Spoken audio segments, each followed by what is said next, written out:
Hello students, welcome to Parmar Shiksha निकेतन।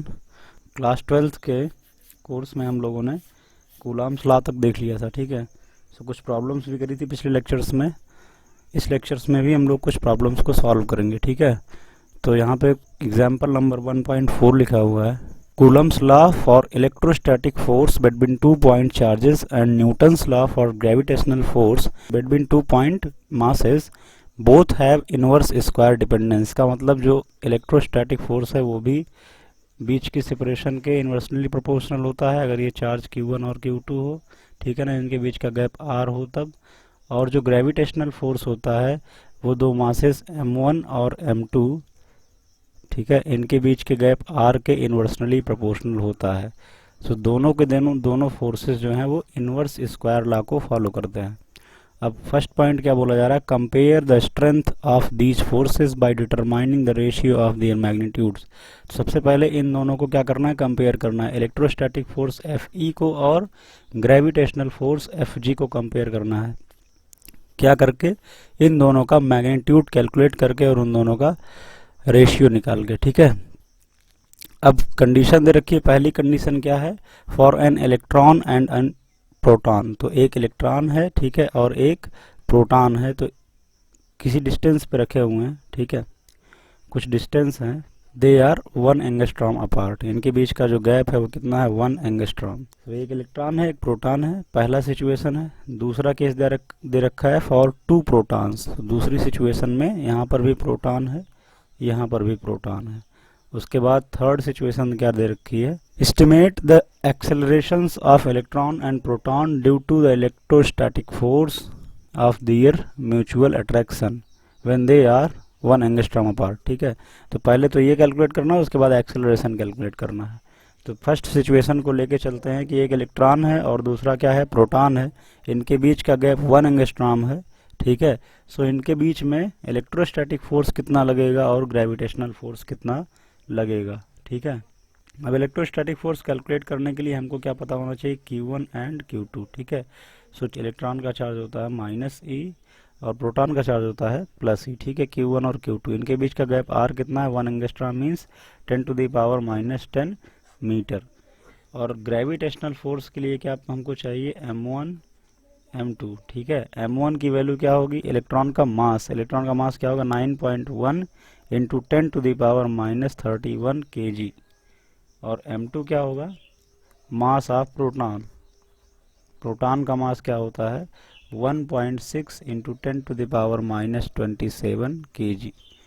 और क्या चाहिए इसके लिए, ग्रेविटेशनल कांस्टेंट, इसकी वैल्यू होती है 6.67 into 10⁻11। Okay, so electrostatic force का फार्मूला जब हम अप्लाई करेंगे तो क्या आएगा answer, Fe is equal to 1/4πε0 Q1 Q2 upon R square. So इसकी वैल्यू होती है 9 इंटू 10⁻9 Q1 और Q1 की वैल्यू +E, Q2 की वैल्यू -E और इनके बीच का गैप, ठीक है, मान लेते हैं R स्क्वायर। Fg क्या होगा, Fg होगा G M1 M2 upon R square. तो G की वैल्यू 6.67 इंटू 10⁻11, M1 की वैल्यू 9.1 इंटू 10⁻31 इंटू M2 की वैल्यू क्या होगी, 1.6 into 10⁻27 divided by R square. जब दोनों को हम डिवाइड करेंगे तो क्या होगा, Fe अपॉन Fg। ठीक है, सो ये कितना आएगा, ये आएगा 9 इंटू 10⁻9 इंटू ई स्क्वायर। ई की वैल्यू कितना होती है, 1.6 इंटू 10⁻19, इसका क्या होगा square, divided by 6.67 into 10⁻11 into 9.1 into 10⁻31 into 1.6 into 10⁻27। जब इस पूरी क्वांटिटी को सॉल्व करेंगे, ठीक है ना, जब इस पूरी क्वांटिटी को सॉल्व करेंगे तो आंसर आएगा 2.4 इंटू 10⁻30। सो जो इलेक्ट्रोस्टैटिक फोर्स है वो ग्रेविटेशनल फोर्स का इतना टाइम्स होता है। 10⁻39 का मतलब क्या है, एक बहुत बड़ी क्वांटिटी से मल्टीप्लाई करेंगे जब हम Fg में, ठीक है, ग्रेविटेशनल फोर्स में, तब हमको मिलेगा Fe electrostatic force. So electrostatic force is very greater than gravitational force. Gravitational force से बहुत ज़्यादा होता है. ठीक है. सो ये हो गई सिचुएशन फर्स्ट. अब सेकंड सिचुएशन क्या थी कि एक इलेक्ट्रॉन दोनों प्रोटॉन हो. ठीक है. ये हम लोगों ने कौन सी सिचुएशन देखी, जब एक इलेक्ट्रॉन हो और एक प्रोटॉन हो. अब नेक्स्ट सिचुएशन देखते हैं कि दोनों ही क्या हो, प्रोटॉन हो. सो यहाँ पर भी प्रोटॉन और कुछ गैप दे करके यहाँ पर भी प्रोटॉन मान लेते हैं. बीच का गैप कितना है, आर. इसकी वैल्यू दे रखी है लेकिन हमें उसको सॉल्व नहीं करना है. ठीक है. इसका कोई ज़रूरत ही नहीं रेशियो निकालने में. सो यहाँ पर प्रोटॉन है, प्रोटॉन का चार्ज प्लस ई. यहाँ पर भी प्रोटॉन का चार्ज प्लस ई. इसका मास कितना होगा, 1.6 into 10 to the power minus 27 kg. इसका मास क्या होगा, 1.6 into 10 to the power minus 27 kg. ठीक है. अब यहाँ पे इलेक्ट्रोस्टैटिक फोर्स कैलकुलेट करेंगे तो वो क्या होगा, 9 इंटू 10 टू द पावर 9. ठीक है. चार्ज का मल्टीप्लिकेशन, चार्ज कितना है, प्लस ई. सो प्लस ई का क्या हो जाएगा, plus E square. Plus E square, E की वैल्यू कितना होती है, 1.6 into 10 to the power minus 19 coulomb. So जब यहाँ पे वैल्यू पुट करेंगे तो क्या होगा, 1.6 into 10 to the power minus 19 का square divided by R square. ठीक है. ये हो गया एफ ई. अभी एफ जी क्या होगा, ग्रेविटेशनल फोर्स. ये क्या होता है, G m1 m2 upon R square. G की value 6.67 into 10 to the power minus 11. m1 की value 1.6 into 10 to the power minus 27. m2 की वैल्यू इतना होगी, इसलिए इसका क्या करेंगे, स्क्वायर कर देंगे डिवाइडेड बाई आर स्क्वायर. अब जब दोनों का रेशियो निकालेंगे F E upon F G, so ये कितना आएगा, 9 into 10 to the power 9 into 1.6 into 10 to the power minus 19 का square divided by 6.67 into 10 to the power minus 11 into 1.6 into 10 to the power minus 27 का square. ठीक है. तो जब इस पूरी क्वांटिटी को सॉल्व किया जाएगा तो जो आंसर आएगा वो आएगा यहाँ 1.3 है केवल. ठीक है. जब इसको सॉल्व करेंगे तो आएगा 1.3 इंटू 10 टू द पावर 36. तो ये सेकंड सिचुएशन थी. अब हम लोग देखते हैं थर्ड सिचुएशन क्या थी. ठीक है ना. अब सेकंड ऑप्शन क्या बोला गया है, estimate the accelerations of electron and proton due to the electrical force of their mutual attraction. So एक इलेक्ट्रॉन है और दूसरा क्या है, प्रोटॉन है. इनके बीच में क्या करेगा, ये इलेक्ट्रॉन प्रोटॉन की तरफ अट्रैक्ट होगा और प्रोटॉन इलेक्ट्रॉन की तरफ अट्रैक्ट होगा. सो इनके बीच में क्या लग रहा है, फोर्स. और इनका मास भी है, मास ऑफ इलेक्ट्रॉन और ये मास ऑफ प्रोटॉन. ठीक है. तो फोर्स भी लग रहा है और मास भी. इसका मतलब इसके पास भी एक एक्सेलरेशन होगा, इलेक्ट्रॉन का एक्सेलरेशन, और इसके पास भी एक एक्सेलरेशन होगा, प्रोटॉन का एक्सेलरेशन. सो इन दोनों को कैसे कैलकुलेट करेंगे. ठीक है. एफ इज इक्वल टू क्या होगा, F is equal to M into A. अगर इलेक्ट्रॉन के लिए देखेंगे तो यहाँ पर E और E हो गया. ठीक है ना. और सो यहाँ पर इलेक्ट्रॉन है और यहाँ पर प्रोटॉन है. ठीक है ना. और दोनों का चार्ज जो है वो Q, अगर हम बोलें Q is equal to 1.6 into 10 to the power minus 19. एक नेगेटिव का है और दूसरा Q is equal to plus 1.6 into 10 to the power minus 19 positive का है. इनके बीच का गैप जो है वो कितना है, 10 to the power minus 10 metre, यानी कि 1 एंगस्ट्रॉम इतना है. अगर हम फोर्स की बात करें तो ये जो इलेक्ट्रॉन है प्रोटॉन को अपनी तरफ खींचेगा. ठीक है ना, एक फोर्स F से, और जो प्रोटॉन है वो इलेक्ट्रॉन को अपनी तरफ खींचेगा F डैश फोर्स से. ठीक है ना. अब दोनों फोर्स क्या होंगे, इक्वल होंगे. ठीक है. दोनों ही फोर्स क्या होते हैं, इक्वल होते हैं. बस डायरेक्शन क्या होती है, अपोजिट होती है. ये हम लोगों को मालूम है, जब हम लोग कूलम्ब्स लॉ का कॉन्सेप्ट पढ़ रहे थे तभी हम लोगों ने ये बात डिस्कस कर ली थी. ठीक है. सो हमेशा के लिए याद रखें, जब भी दो पेयर ऑफ चार्जेस हों, ठीक है, तो एक चार्ज दूसरे को जिस फोर्स से खींचेगा दूसरा भी उसी फोर्स से उसको खींचेगा. ठीक है ना, इस तरीके से. तो यहाँ पर जो फोर्स है वो इलेक्ट्रॉन और प्रोटॉन दोनों के कारण सेम है. So F is equal to M E into A लिखेंगे, इज इक्वल टू क्या होगा, mass of proton into acceleration of proton. तो अगर यहाँ से मैं एक्सेलरेशन ऑफ इलेक्ट्रॉन की कैलकुलेशन करूँ तो एक्सेलरेशन ऑफ इलेक्ट्रॉन क्या होगा, force upon mass of electron. ठीक है. और एक्सेलरेशन ऑफ प्रोटॉन क्या होगा, force upon mass of proton. ठीक ना. तो इस तरीके से हम अगर फोर्स की कैलकुलेशन कर रहे हैं और उसको मास ऑफ इलेक्ट्रॉन से डिवाइड करें तो हमको एक्सेलरेशन मिल जाएगा। ऐसे अगर फोर्स की वैल्यू रख करके मास ऑफ प्रोटॉन से डिवाइड करें तो प्रोटॉन का एक्सेलरेशन मिल जाएगा। तो हम लोग क्या करते हैं, इस फोर्स की कैलकुलेशन करते हैं। तो फोर्स क्या होगा, फोर्स इज इक्वल टू होगा 1/4 pi epsilon not, 1/4 pi epsilon not into Q1 Q2, Q1 का मतलब इलेक्ट्रॉनिक चार्ज, इलेक्ट्रॉन का चार्ज E इंटू प्रोटॉन का charge E divided by distance का स्क्वायर 10⁻⁻10 का स्क्वायर। ठीक है। सो जब इसको सॉल्व किया जाएगा तो इसकी वैल्यू तो होती है 9 इंटू 10⁻9, E की वैल्यू भी 1.6 इंटू 10⁻19 और यहाँ पर भी प्लस 1.6 इंटू 10⁻19। ओके, सो यहाँ पर भी 1.6 इंटू 10⁻19 होगा। जब हम दोनों का मल्टीप्लाई करेंगे तो स्क्वायर हो जाएगा। ठीक है। सो यहाँ पर क्या लिखेंगे, 1.6 इंटू 10⁻19 का होल स्क्वायर। ठीक है। अब नीचे क्या होगा, 10⁻20। ठीक। अब जरा इसको सॉल्व करते हैं। ठीक है। जब इसको हम सॉल्व करेंगे सो f की वैल्यू क्या आएगी, 9 इंटू 10⁻9 और 1.6 इंटू 1.6 इंटू 10⁻−19 का स्क्वायर करेंगे तो -38। Okay, divided by 10⁻−20। इसको यहाँ से कैंसिल आउट करेंगे तो 10⁻−18 होगा और ये कैंसिल आउट हो गया तो 10⁻−9 बचा। ठीक है। 1.6 और 1.6 दोनों को जब मल्टीप्लाई करेंगे तो आएगा 2.56 इंटू 9 इंटू 10⁻−9 न्यूटन। ज़रा इसको सॉल्व करें तो 9 से मल्टीप्लाई करेंगे तो 9 6 जा 54, कैरी बचा 5। ओके, 9 5 जा 45 और 5 कितना हो गया 50 के 0, कैरी 5 एंड 9 2 जा 18 और 5 कितना होता है 23। ओके, सो 23.04 इंटू 10⁻⁻9। अब अगर डेसिमल को इधर लेके आए तो क्या हो जाएगा, 2.3 इंटू 10⁻8 न्यूटन। हमने इस 04 को जो है इग्नोर कर दिया। ठीक है ना, वो छोटी क्वांटिटी है इसलिए हटा दिया। तो डेसिमल के 1 प्लेस तक हमने वैल्यू लिख ली। सो फोर्स की वैल्यू आ गई 2.3 इंटू 10⁻8। नाउ अब क्या करते हैं, एक्सेलरेशन निकाल लेते हैं। किसका, इलेक्ट्रॉन का।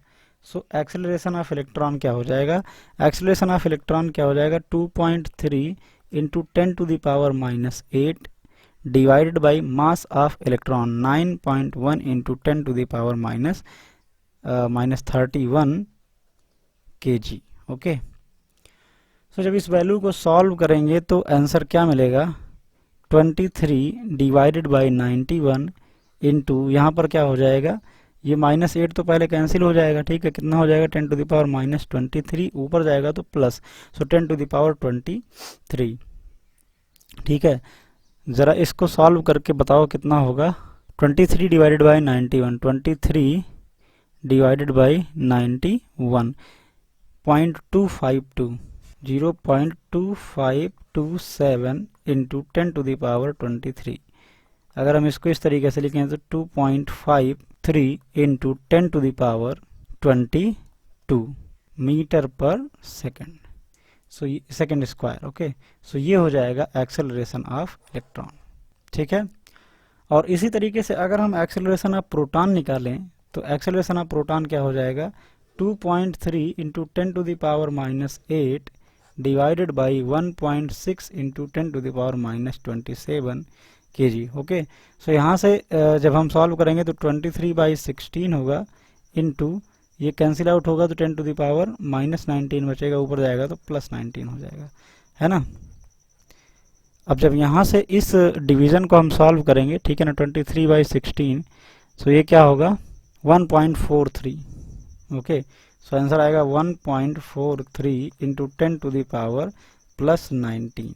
ठीक है ना, सो ये हो गया एक्सेलरेशन ऑफ प्रोटॉन मीटर पर सेकेंड स्क्वायर। ठीक है। सो इस तरीके से हमने एक्सेलरेशन ऑफ इलेक्ट्रॉन और एक्सेलरेशन ऑफ प्रोटॉन की कैलकुलेशन कर ली। ठीक है। अब नेक्स्ट एग्जांपल देखते हैं। ठीक है, एग्जांपल नंबर 1.7। अभी इसमें क्या बोला गया है, consider the charges Q and -Q placed at the vertices of an equilateral triangle. Equilateral triangle का मतलब क्या होता है, ऐसा ट्रायंगल जिसकी तीनों साइड्स इक्वल हों, ठीक है, हिंदी में क्या बोलेंगे, समबाहु त्रिभुज। What is the force on each charge, तो क्या किया गया है कि इस ट्रायंगल के हर एक कोने पर एक चार्ज रख दिया गया है। यहाँ पर प्लस क्यू चार्ज है, यहाँ पर भी प्लस क्यू चार्ज है, और यहाँ पर क्या है, माइनस क्यू चार्ज है। और कहा जा रहा है कि हर एक चार्ज पे कितना फोर्स लग रहा है ये कैलकुलेट करो, ठीक है। सो अरेंजमेंट यहाँ पर बनाते हैं, ये माइनस क्यू, ये प्लस क्यू, ये भी प्लस क्यू, ठीक है। हर एक पे कितना फोर्स लगेगा ये हमको देखना है। सो क्या होगा इन दोनों के बीच में, ये प्लस है ये माइनस है, ये इसको अट्रैक्ट करेगा अपनी तरफ, ठीक है, और ये भी प्लस ये माइनस, ये वाला प्लस भी इस माइनस को अपनी तरफ अट्रैक्ट करेगा इस डायरेक्शन में, ठीक। तो इस माइनस क्यू चार्ज पे टोटल कितने फोर्स लग रहे हैं, 2 फोर्स, एक इस चार्ज के कारण, एक इस चार्ज के कारण, ठीक है। और ये इक्विलैटरल ट्रायंगल है तो इनके बीच का एंगल क्या होगा, 60 डिग्री। इक्विलैटरल ट्रायंगल की साइड लेंथ जो दे रखी है वो L दे रखी है, ठीक। L की न्यूमेरिकल वैल्यू इन्होंने नहीं दी है, केवल इतना ही बताया गया है कि L है। सो ये हो गया L। अब इस फोर्स की कैलकुलेशन करते हैं। इस फोर्स को नाम दिया हमने F डैश। कितना होगा, 9 × 10⁻9। चार्ज का मल्टीप्लाई करेंगे तो Q और Q क्या हो जाएगा, Q²। ये प्लस और माइनस है इसलिए अट्रैक्टिव का नेचर पहले ही ले चुके हैं, ठीक है, डायरेक्शन में हमने मेंशन कर दिया है। अभी नीचे क्या होगा, R का स्क्वायर, तो यहाँ पे R की जगह क्या है, L²। सेकेंड फोर्स अगर हम कैलकुलेट करें इन दोनों के बीच में, F क्या होगा, 9 × 10⁻9, ठीक है, मल्टीप्लिकेशन ऑफ चार्जेस Q और Q का मल्टीप्लाई करेंगे Q² डिवाइडेड बाय इन दोनों के बीच की जो लेंथ है, लेंथ का स्क्वायर, ठीक है ना। सो ये दोनों फोर्स तो एक जैसे आ गए ना, दोनों के दोनों फोर्स सेम है, यानी कि F = F डैश, दोनों के दोनों फोर्स सेम है। अब वेक्टर 11th में जब आप लोगों ने वेक्टर पढ़ा होगा तो उसमें एक चीज़ ये देखी होगी कि अगर दो सेम वेक्टर हों, एक वेक्टर F हो और दूसरा वेक्टर भी F हो, दोनों के बीच में एंगल 60 डिग्री हो, तो इनका रिजल्टेंट क्या आता है। रिजल्टेंट के लिए फार्मूला क्या अप्लाई करते हैं, √a² + b² + 2ab cos theta, ये होता है, ठीक है। अब रिजल्टेंट यहाँ से कैलकुलेट करो तो a की जगह पे f होगा, सो f² + b की जगह पर भी f होगा, f² + 2, a की जगह पे f × b की जगह पे f cos थीटा, ठीक है। अब ये f² जुड़ करके कितना हो गया, 2f², cos थीटा की जगह पे cos 60 डिग्री रखेंगे, ठीक है, + 2f², cos 60 की वैल्यू होती है 1/2, ये 2 कैंसिल आउट हो गया, यहाँ पे 2f² पहले से है, f² यहाँ पर कितना हो जाएगा, 3f², आंसर क्या आएगा, √3f, ठीक है। सो जो रिजल्टेंट फोर्स आता है वो कितना आता है, √3f। तो ये हमेशा के लिए याद रखें कि जब भी दो वेक्टर होंगे और वो उनके बीच का जो एंगल होगा वो 60 डिग्री होगा तो उनका जो रिजल्टेंट आएगा वो कितना आएगा, √3 × f। f क्या है, दोनों फोर्स की वैल्यू। सो हमारा यहाँ पर जो आंसर आएगा वो कितना आएगा, resultant force Fr = √3 times f। f की वैल्यू कितना ही है, 9 × 10⁻9 और चार्जेस का square Q² divided by L², ठीक है। सो 9√3 Q² अपॉन L² × 10⁻9 न्यूटन, ये हो जाएगा रिजल्टेंट फोर्स। नेक्स्ट क्वेश्चन देखते हैं। इस क्वेश्चन में क्या बोला जा रहा है, 2 identical conducting spheres, sphere 1 and sphere 2 carry equal amount of charges, दोनों के चार्ज इक्वल हैं and are fixed at a certain distance apart that is large compared with their diameter. तो इस तरीके से दो स्फीयर हैं कि ये इतनी ज़्यादा दूर पे रखे गए हैं कि इनके बीच की डिस्टेंस के कंपैरिजन में इनका जो साइज है वो एकदम 0 है, ठीक है। यानी कि इस स्टेटमेंट का मतलब क्या है, इस स्टेटमेंट का मतलब ये है कि इसको हम पॉइंट चार्ज ट्रीट कर सकते हैं। जब तक पॉइंट चार्ज ट्रीट नहीं करेंगे तब तक कूलम्ब्स लॉ को हम अप्लाई भी नहीं कर पाएंगे, ठीक है। कूलम्ब्स लॉ को अप्लाई करने के लिए दोनों क्या होने चाहिए, पॉइंट चार्ज, इनका साइज एकदम 0 के बराबर होना चाहिए। तो इसलिए क्या कर दिया गया कि इनके बीच की जो सेपरेशन है इसको बढ़ा दी गई, ठीक है। जब सेपरेशन बढ़ गई तो अगर कोई व्यक्ति यहाँ से खड़ा होकर के देखेगा तो उसको क्या दिखाई देंगे, ये बहुत छोटे छोटे दिखाई देंगे, ठीक है। सो अब ये बन गए पॉइंट चार्ज। तो किस तरीके से है, इस तरीके से है, स्फीयर 1 और 2 की इन दोनों का जो चार्ज है वो इक्वल है। अगर ये Q है तो ये भी क्या होगा, Q होगा। The spheres repel each other with an electrical force of 88 milli Newton. ये दोनों एक दूसरे को रिपेल करते हैं, ठीक है। रिपेल करना मतलब प्रतिकर्षित करना। ये एक दूसरे को क्या करते हैं, रिपेल करते हैं। ये वाला चार्ज जो है, ये चार्ज इसको इधर की तरफ रिपेल करेगा, इधर की तरफ धक्का देगा, ठीक है। ये वाला क्या करेगा, इधर की तरफ रिपेल करेगा, ठीक है। कितना फोर्स, 88 मिली न्यूटन। अब उसके बाद क्या बोलेगा, सपोज मान लो now that a third identical sphere 3 having an insulating handle, उसको पकड़ने के लिए उसमें हैंडल लगा हुआ है जो कि इंसुलेटिंग है। इंसुलेटिंग होने का मतलब इसमें चार्ज ट्रांसफर नहीं हो सकता, ठीक है। इनिशियली अनचार्ज, पहले से वो अनचार्ज था। Is touched first to sphere 1 and to sphere 2, उसको क्या कराया गया, टच कराया गया इस थर्ड स्फीयर को। किससे, पहले सबसे पहले 1 से टच कराया गया, उसके बाद किससे टच कराया गया, 2 से टच कराया गया। एंड फाइनली रिमूव्ड, और क्या किया गया, लास्ट में उसको हटा लिया गया। Find the force between sphere 1 and 2, अब स्फीयर 1 और 2 के बीच का फोर्स बताओ। तो इसमें कुछ भी नहीं किया गया, हम लोग कॉन्सेप्ट ऑफ चार्ज में पढ़ चुके हैं कि जब किसी अनचार्ज्ड बॉडी को किसी चार्ज्ड बॉडी से, ये चार्ज्ड बॉडी हो Q है इस पे चार्ज, और ये अनचार्ज्ड बॉडी हो Q इज इक्वल टू 0, जब इनको टच कराएंगे तो क्या होगा, चार्ज का ट्रांसफर होगा। कब तक होगा, जब तक कि दोनों के चार्ज इक्वल ना हो जाए। तो जो टोटल चार्ज है, टोटल का आधा इस बॉडी पर हो जाएगा, टोटल का आधा इस बॉडी पर हो जाएगा, ठीक है। सो इस पे चार्ज कितना था, Q, और जो थर्ड हमने टच कराया उस पे चार्ज कितना था, 0। टोटल चार्ज कितना हुआ, Q, तो Q का आधा Q/2 इस पर बचेगा, ठीक है। रेस्ट इस पे आ जाएगा। तो अब क्या किया गया, अब इसको ले गए हम इस चार्ज, दूसरे चार्ज से, दूसरे स्फीयर से टच कराए। इस दूसरे स्फीयर पे चार्ज कितना है, Q, और इस पे चार्ज कितना आ गया है, Q/2। तो टोटल चार्ज कितना हुआ, दोनों को ऐड करेंगे तो Q + Q/2, ठीक है ना, 3Q/2। ये टोटल चार्ज हो गया। टोटल का आधा इस स्फीयर पे हो जाएगा और आधा इस स्फीयर पे हो जाएगा। सो इसका आधा कितना होगा, /2, ठीक है ना, 3Q/4। 3Q/4 चार्ज यहाँ पर रहेगा और बाकी इस स्फीयर पे आ जाएगा 3Q/4। अब क्या किया गया, इस स्फीयर को रिमूव कर दिया गया, हटा दिया गया। तो क्या हुआ, अब की सिचुएशन को देखें। सो ये यहाँ पर जो स्फीयर 1 है इस पे चार्ज रह गया Q/2, और दूसरा जो स्फीयर है यहाँ पर दूसरा स्फीयर जो है इस पे चार्ज कितना है, 3Q/4, ठीक है ना। अब पहले इन दोनों के बीच में जब चार्जेस Q और Q थे, ठीक है, बीच की डिस्टेंस R थी, तो इनके बीच में जो फोर्स लग रहा था वो 88 मिली न्यूटन लग रहा था। जरा इसको कूलम्स लॉ से कंपेयर करें तो क्या होगा, Fe is equal to 88 milli newton, यानी कि 88 मिली newton is equal to 9 × 10⁹ charge का स्क्वायर कितना होगा, चार्ज इंटू चार्ज क्या होगा, Q × Q, ठीक है ना, Q² / R²। इस पूरे की वैल्यू थी इतना, ठीक है, 88।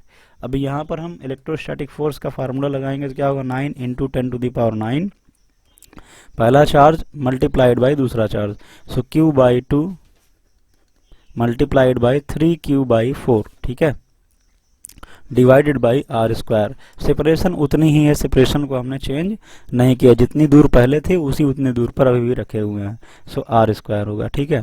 अब यहाँ से जब मल्टीप्लाई करेंगे तो क्या होगा, 4 2 8, सो 1/8 इंटू, सॉरी 3/8, ऊपर 3 भी है, Q² into 9 × 10⁹ divided by R²। इस पूरे की वैल्यू हमको मालूम है ना, पहले से ही मालूम है, यहाँ पे मैंने लिख दिया। सो इसकी वैल्यू यहाँ पे जब पुट करेंगे 3/8 इंटू 88 मिली न्यूटन, सो 8 से 88 कैंसिल आउट हो जाएगा, 11 बचेगा, 11 × 3 कितना होगा, 33 मिली न्यूटन। सो अब जो फोर्स लगेगा वो कितना फोर्स लगेगा, 33 मिली न्यूटन। फोर्स क्या हो गया, रिड्यूस हो गया, कम हो गया। कम क्यों हुआ, क्योंकि तीसरे चार्ज को हमने टच कराया तो कुछ चार्ज यहाँ से लिया और कुछ चार्ज यहाँ से लिया और चला गया ना, तो कुछ चार्जेस क्या हो गए, कम। जब चार्जेस कम हो गए तो फोर्स भी कम हो जाएगा, ठीक है। सो ये थी नेक्स्ट प्रॉब्लम, जिसमें कुछ है नहीं, हम लोगों ने कॉन्सेप्ट ऑफ चार्ज अच्छे से देख रखा है। तो ऐसे ही छोटी छोटी प्रॉब्लम्स आएंगी, उनको पढ़ करके अगर समझ में आ गया तो क्वेश्चन करना बहुत ही आसान हो जाता है, ठीक है। बहुत ज़्यादा इसमें कुछ करना नहीं है, बस सॉल्व करने के लिए आपको मल्टीप्लिकेशन, डिवीज़न, ये सारी चीज़ें बेसिक कैलकुलेशन आनी चाहिए, ठीक है। कॉन्सेप्ट क्लियर रहेगा तो सारे क्वेश्चन लग जाएंगे।